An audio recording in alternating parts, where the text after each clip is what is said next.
ǹjẹ́ a kú dédé àsìkò yìí yóò tù wá lára lágbára Ọlọ́run àsìkò ìpalẹ̀mọ́ ìsinmi òpin ọ̀sẹ̀ èyí kò ní jẹ́ òpin fún gbogbo wa.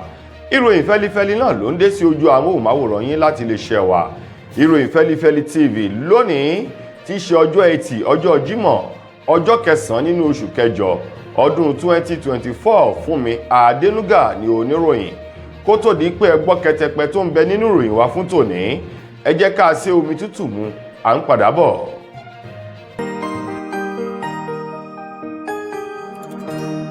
Ìròyìn Feli-feli TV àjààbálẹ̀ làwọn ìròyìn ti wà, máa wò lóòrèkóòrè.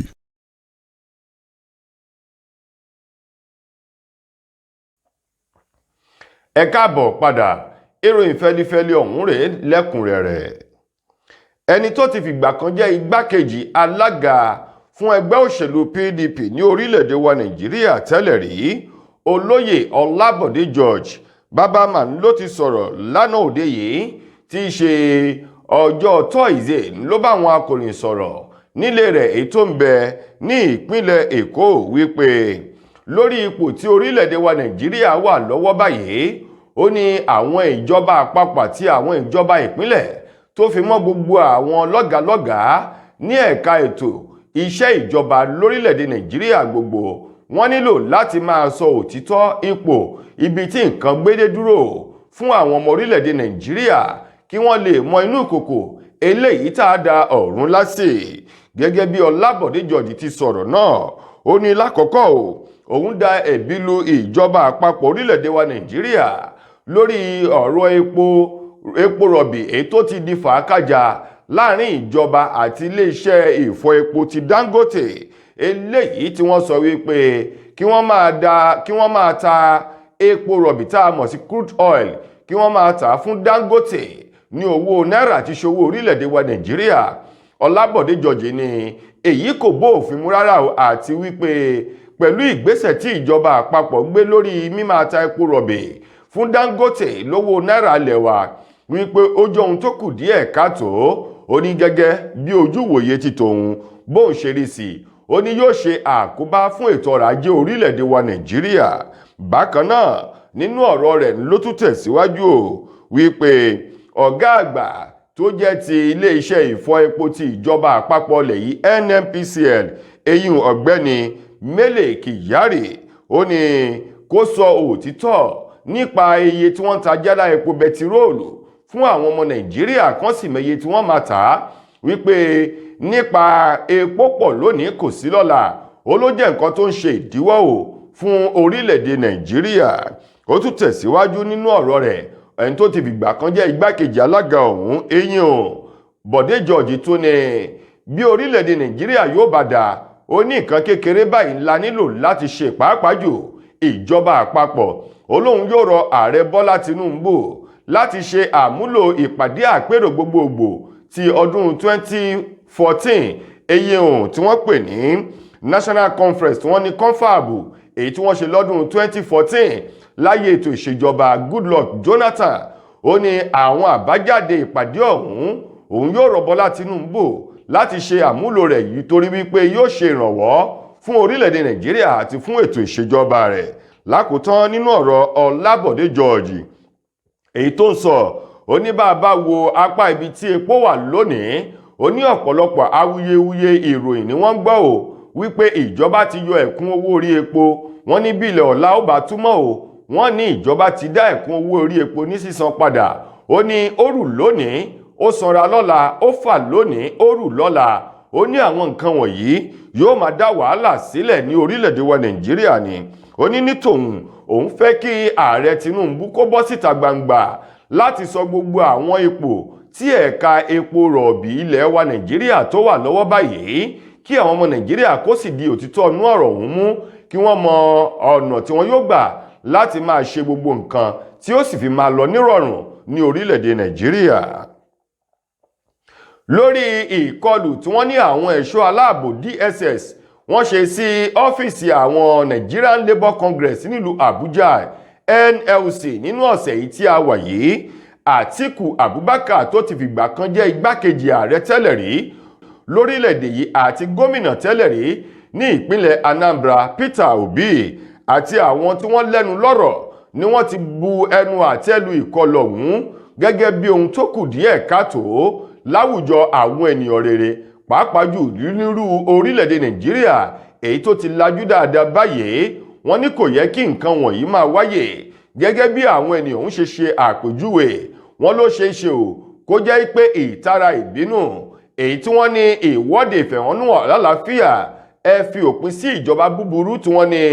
àwọn ẹgbẹ́ òṣìṣẹ́ kópa nínú rẹ̀ ló bí ìjọba àpapọ̀ nínú láti dá ọgbọ́n ọ̀hún gẹ́gẹ́ bí ọ̀nà kan láti fi bá àwọn ẹgbẹ́ òṣìṣẹ́ wí o. Wọ́n ní ṣùgbọ́n tó bá jẹ́ bẹ́ẹ̀ ni ó jẹ́ nǹkan tó burú jáì láwùjọ nítorí pé ọ̀pọ̀lọpọ̀ àwọn ọmọlẹ̀ yìí náà ló mọ ipò tí orílẹ̀-èdè Nàìjíríà wà. Wọ́n ní bẹ́ẹ̀ sì ni lábẹ́ òfin àwọn ènìyàn lẹ́tọ̀ọ́ láti ṣe ìwọ́de alálàáfíà tí ò ní mú jàǹbá tàbí ìkọlù kankan dání o.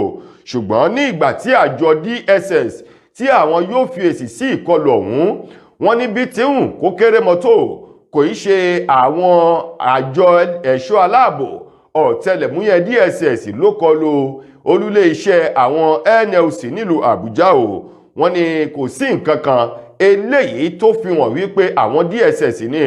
ọ̀rọ̀ ọ̀hún tó jẹyọ látẹnu alukoro fún àjọ DSS èyí ọ̀gbẹ́ni ọ̀mọ̀wé Peter Afunaya èyí tó gbé ọ̀rọ̀ náà bóde. Ó bẹnu àtẹ́lu ròyìn náà wípé ó dá òun lójú gbangba pẹ̀lú ìwádìí tí wọ́n ti ṣe fi hàn wípé kì í ṣe àwọn àjọ DSS ló kọlù olúlé iṣẹ́ àwọn NLC. Wọ́n ní ó ṣeé ṣe kó jẹ́ àwọn ènìyàn oníṣẹ́ ibi kan tàbí ọgbọ́n olóṣèlú ni wọ́n dà láti fi bà orúkọ àwọn àjọ DSS jẹ́ o. Ṣùgbọ́n àwọn tó lẹ́nu lọ́rọ̀ láwùjọ bí Atiku Abubakar, Peter Obi àti àwọn ẹgbẹ́ kan tí wọ́n pè ní Amnesty International àti ẹgbẹ́ kan tí wọ́n pè ní International Trade Union Confederation ITUC pẹ̀lú àwọn tí wọ́n jẹ́ agbẹjọ́rò àti àjàfún ẹ̀tọ́ ọmọ ènìyàn ni wọ́n bu ẹnu àtẹ́ lu ìkọlù ọ̀hún gẹ́gẹ́ bí ohun tó burú jáyè láwùjọ àwọn ẹni rẹ̀. Lórí ìṣẹ̀lẹ̀ abàmì kan tó ṣẹlẹ̀ ní ìpínlẹ̀ Èkó nínú ọ̀sẹ̀ yìí tí a wà yìí, níbi tí mọ́tò kan ajàgbé eléjò tó ń gbé afẹ́fẹ́ ìdáná èyí tí wọ́n ní ọkọ̀ ọ̀hún ló gbé afẹ́fẹ́ ìdáná tá a mọ̀ sí gáàsì tó sì kún bámúbámú èyí tó fi ẹ̀gbẹ́ lélẹ̀ ní ilé epo móbì kan èyí tó wà ní àdójúkọ ilé ìtura èyí tí wọ́n ní ó wà ní Ìkẹjà tí wọ́n ní ilé ìtura ti pápákọ̀ òfurufú Ìkẹjà Airport Hotel èyí tó wà ní Allen Junction ní Ìkẹjà ní ìpínlẹ̀ Èkó. Ilé epo ọ̀hún tí wọ́n ní ọkọ̀ àjàgbé èyí tó gbé afẹ́fẹ́ ìdáná náà ó gbaná jẹ tó dún gbàmù. Wọ́n ní ènìyàn méjì nínú ọ̀hún pa lára eléyìí tí wọ́n sì ti gbé wọn lọ sílé ìwòsàn ní ìgbà tí àwọn ọkọ̀ lóníranran èyí tó ń lọ bíi méje tí wọ́n jóná di eérú gúdúgúdù. Ilé ọ́fíìsì àkàn tó jẹ́ ilé olókè èyí tó ń bẹ lẹ́gbẹ̀ẹ́ ilé epo móbì ọ̀hún, wọ́n ní gbogbo òkè rẹ̀ pátá náà lòun náà gbaná jẹ tó jó gúdúgúdú o kó tó di wípé àwọn òṣìṣẹ́ panápaná ìpínlẹ̀ Èkó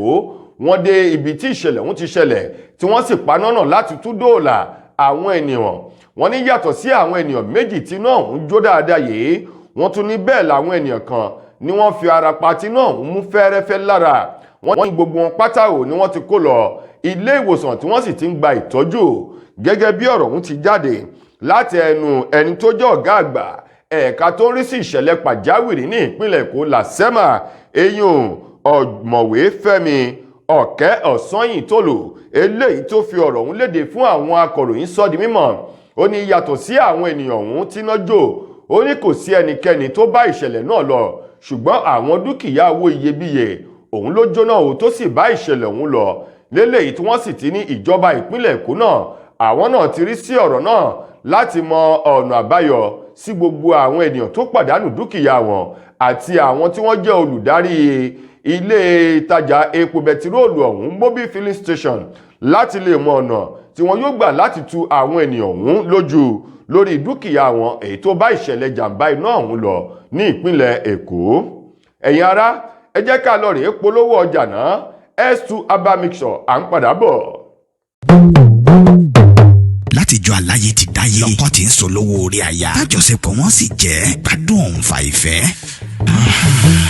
dérè ìgbádùn lọ́kọláya bá ti ń bọ́ ságídé kásáyàn ò fàǹfẹ́ láàrin wọn dòní yọ̀bẹ̀kẹ́ tọkọ ò lè gòkè lọ́wọ́ déere tọkọ wa ń ṣe súkẹ́súkẹ́ lórí àyà Orísun ló yẹ ká padà sí ká tọ́jú ara wa pẹ̀lú S2 herbal bitters fátẹ̀ kan lẹ̀ gbọ̀ngbọ̀ngbọ̀n ká kó lẹ́gbẹ́ àwọn tí ń bẹ̀bẹ̀ fàyà lórí ibùsùn S2 herbal bitters 100% herbal tí ò lọ́tì kankan nínú pẹ̀lú oúnjẹ NAFDAC S2 herbal bitters ilé-iṣẹ́ S2 ultimate holistic spiritual herbal remedy international limited ló ṣe 002 Park Street First Avance Junction Ọ̀lẹ́yọ̀ Ìbàdàn Ọ̀yọ́ State ó wà lọ́pọ̀ yanturu ní 1825 Olúyọ̀lé shopping complex New Garage Ìbàdàn ẹ ti lè rí rà ní Lasorat Royal Plaza Asunlẹ̀ Junction off Akala Express Ìbàdàn Ọ̀yọ́ State fún ẹ̀kúnrẹ́rẹ́ àlàyé síwájú sí tàbí tẹ̀yin gan bá fẹ́ jẹ́ alágbàtà fún wa ẹ pè tàbí kẹ́ WhatsApp wa lórí +234 704 079 0153 tàbí kẹ́ kàn sí +234 806 400 0204 bákan náà ni ẹ lè kàn sí abroad line wa lórí +353 894 982 845 ẹ mọ́ gbàgbé wípé ìlera lóògùn ọrọ̀ tó fi já sí wípé ẹ ti lè kàn sí iléeṣẹ́ S2 herbal mixture fún ìtọ́jú àwọn àìsàn míì lóníran bíi ìfúnpá gíga diabetes low sperm count ìdákọ́lẹ̀ arthritis bone fat blood cleansing rheumatism infertility àti èyíkéyìí àìsàn tó bá ń bá yín fúnra nínú ara S2 herbal bitters ó dára fún ìgbádùn ọkùnrin àtobìnrin. ẹ káàbọ̀ padà mo lérò wípé ẹ ti gbọ́ ìpolówó ọjà S2 herbal mixture ọ̀hún oògùn tí wọ́n fi ewé egbò ilẹ̀ wa kójọ ni ó dáa fún gbogbo ènìyàn pátá ẹ lọ́ọ̀rẹ́ mú tiyín lónìí ìròyìn fẹlifẹli ṣì ń tẹ̀síwájú. ọwọ́ iléeṣẹ́ ọlọ́pàá ìpínlẹ̀ Èkó ló ti tẹ àwọn arákùnrin méjì kan tí wọ́n jẹ́ ọmọ orílẹ̀-èdè lómìnira Bẹ̀nẹ̀ èyí tí wọ́n jí ọkọ̀ ayọ́kẹ́lẹ́ kan gbé tí wọ́n fẹ́ nà pápá bòrà kó tó di wípé ọwọ́ pálábá àwọn ó ségi sọ́wọ́ àwọn ọlọ́pàá ní ìpínlẹ̀ Èkó gẹ́gẹ́ bí wọ́n ti sọ àwọn afurasí abojúwòǹkówóńkó olè ọ̀hún tí wọ́n jẹ́ ọmọ orílẹ̀-èdè lómìnira Bẹ̀nẹ̀ ọ̀hún náà ni Kòsọ́kọ́ Rafiu àti Fúnáyọ̀ Súnáyọ̀ lórúkọ àwọn méjèèjì náà lélẹ́yìí tí wọ́n sì ti mú wọn wípé wọ́n jí ọkọ̀ gbé o. Alukoro fún iléeṣẹ́ ọlọ́pàá ní ìpínlẹ̀ Èkó SP Benjamin ló fi ọ̀rọ̀ ọ̀hún léde lásìkò tó ń jábọ̀ iṣẹ́ takuntakun tí àwọn ọlọ́pàá ṣe fún àwọn oníròyìn ní ìpínlẹ̀ Èkó ló sọ di mímọ̀ wípé ìṣẹ̀lẹ̀ ọ̀hún ṣẹlẹ̀ ní ọjọ́ 6 oṣù kẹjọ ọdún èyí tí a wà nínú rẹ̀ yìí ní ìgbà tí àwọn arákùnrin ọ̀hún já ọkọ̀ gbà lọ́wọ́ oní nǹkan tí wọ́n sì bẹ̀rẹ̀ sí ní sá eré àsápajúdé lójú òpópónà márosẹ̀ Mile 2 sí Àgbádárìgì ní ọjọ́ 6 oṣù kẹjọ ọdún yìí kó tó di wípé wọ́n dé ibùdó dámidúró ṣe àyẹ̀wò tá a mọ̀ sí stop and checkpoint ti àwọn ọlọ́pàá níbi tí wọ́n ti fẹ́ na pápá bora ní àwọn ọlọ́pàá fura wípé ó ṣeé ṣe kí àwọn ènìyàn yìí jí ọkọ̀ náà gbé èyí tó fà á láti má lè fẹ́ dúró níbi tí wọ́n ti ń ṣe àwọn àyẹ̀wò ọkọ̀ lójú òpópónà márosẹ̀ náà èyí tí ó mú àwọn ọlọ́pàá fi ọ̀rọ̀ ń ṣe àyágbọ́n ògúngbèégbọ̀n bí àyá bá tiro ògúngbè náà tiro èyí tó mú àwọn ọlọ́pàá tiro tẹ̀lé àwọn ọkùnrin méjì náà tí wọ́n sì dẹ́bù wọn lójú ọ̀nà èyí tí wọ́n fi ọwọ́ òfin mú wọn nínú ìwádìí tí wọ́n ṣe fi hàn wípé wọ́n jẹ́wọ́ fún àwọn ọlọ́pàá wípé àwọn jí ọkọ̀ ọ̀hún gbà lọ́wọ́ ènìyàn kan ni èyí tí wọ́n sì fẹ́ gbé ọkọ̀ náà gba ẹnu ibodè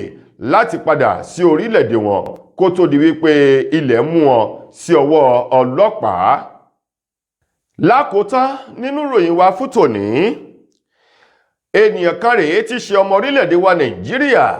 ní ìròyìn ti fi léde wípé òun ni ènìyàn tó ń gba owó jù lórí ìkànnì ayélujára YouTube ní oṣooṣù gẹ́gẹ́ bí àwọn àjọ kan èyí tí wọ́n ń ṣe àkọsílẹ̀ bí àwọn ènìyàn ṣe ń gbawó sí o lórí ayélujára YouTube fi hàn wípé èyí tó jẹ́ ìránṣẹ́ Ọlọ́run kan tó jẹ́ olùdásílẹ̀ ìjọ kan tí wọ́n pè ní Stream of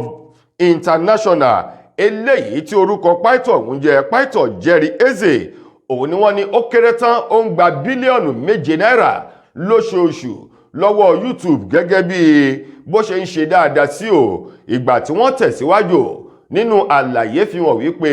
mílíọ̀nù 2 ó lé 12 ní àwọn ènìyàn tí wọ́n ti darapọ̀ mọ́ èyí tí a mọ̀ sí subscriber rẹ̀, ṣùgbọ́n wọ́n ní ó ní ètò àdúrà kan èyí tí Pastor Eze tó máa ń ṣe lójoojúmọ́ lórí ìkànnì ayélujára YouTube rẹ̀, tó sì jẹ́ wípé ó lé mílíọ̀nù kan àwọn ènìyàn tí wọ́n máa ń darapọ̀ mọ́ láti gba àdúrà pẹ̀lú ìránṣẹ́ Ọlọ́run Pastor Eze náà. Wọ́n sì ní lójoojúmọ́ owó tí àjọ YouTube ń fún arákùnrin ìránṣẹ́ Ọlọ́run yìí ló ń lọ mílíọ̀nù 7 náírà lójoojúmọ́, ṣùgbọ́n wọ́n ní àpapọ̀ owó rẹ̀ lóṣù ló ń lọ sí bílíọ̀nù 7 náírà, èyí tí àkọsílẹ̀ sì fi hàn wípé Pastor ń ṣe dáadáa gan nínú àwọn ènìyàn èyí tó ń gbawó jù ní orílẹ̀-èdè wa Nàìjíríà. Wọ́n lóhun ni ẹni àkọ́kọ́ gẹ́gẹ́ bí ìròyìn ọ̀hún bó ṣe fi léde.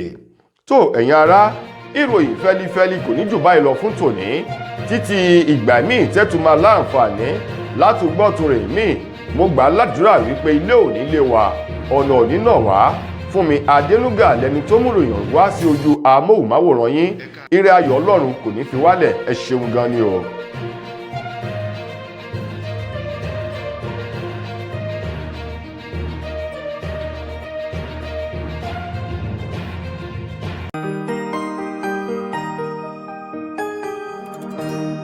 Ìròyìn Feli-feli TV àjààbálẹ̀ làwọn ìròyìn ti wà. Máa wò lóòrèkóòrè.